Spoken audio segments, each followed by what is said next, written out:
Hello mga ka-gravity! Buenas noches! Magpapatulong pala ako kay Tonet hiwain ang sibuyas. Cut this one. Sige, nani. Cut mo, nani. You cut it na. You help mama cook na. Sige na. Cook. Please. Sabi ni Tonet dyan, bakit daw iba yung amoy ng sibuyas at saka kamatis? Kasi kinuha ko nga sa ref. Hinugas niya talaga bago niya hihiwain. Sa totoo lang, ayaw niya talaga maghiwa ng sibuyas kasi tinulungan na niya ako dati na hiwain ang mga sibuyas. Nagre-reklamo talaga siya. Tuwing nagluluto ako, nagbo-volunteer yan si Tonet na siya daw ang tagahiwa ng mga sibuyas at kamatis. Sa totoo lang, alam na rin niya kung anong kahihinatnan pag hiniwa niya ang mga sibuyas na yan.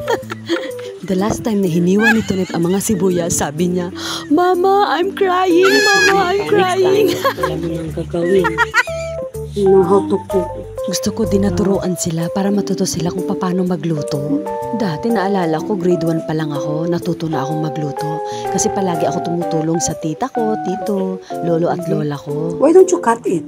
Pwede mo maikat yun para ma-peel off yan. Para ma-peel mo yung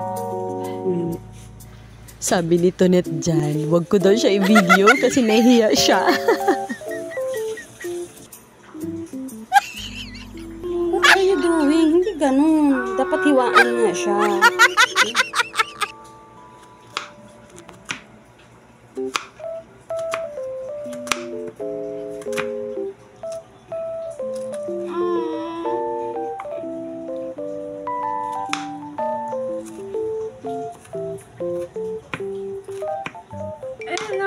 What are you doing?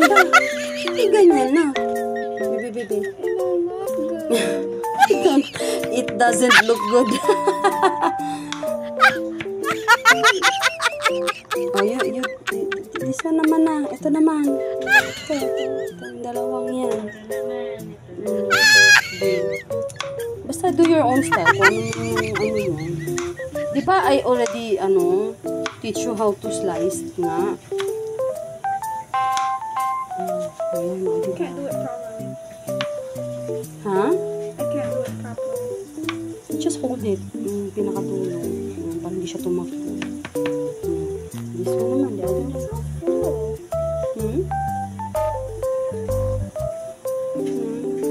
You lie it down, no?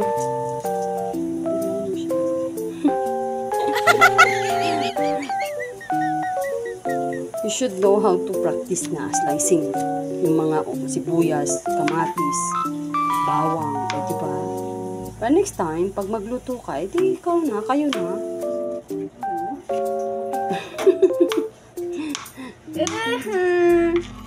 Yeah, I think it's okay na yan. Okay na yan. Yung iba naman. Yeah.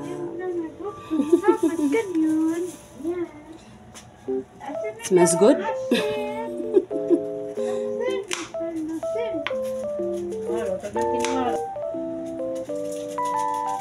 Ano bang niluluto niya?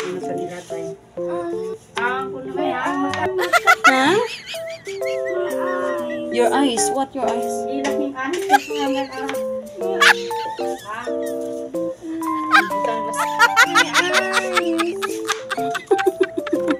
Your eyes what? It's a good training. Good training yan. Ako nga, ilang luha na ako niyan eh.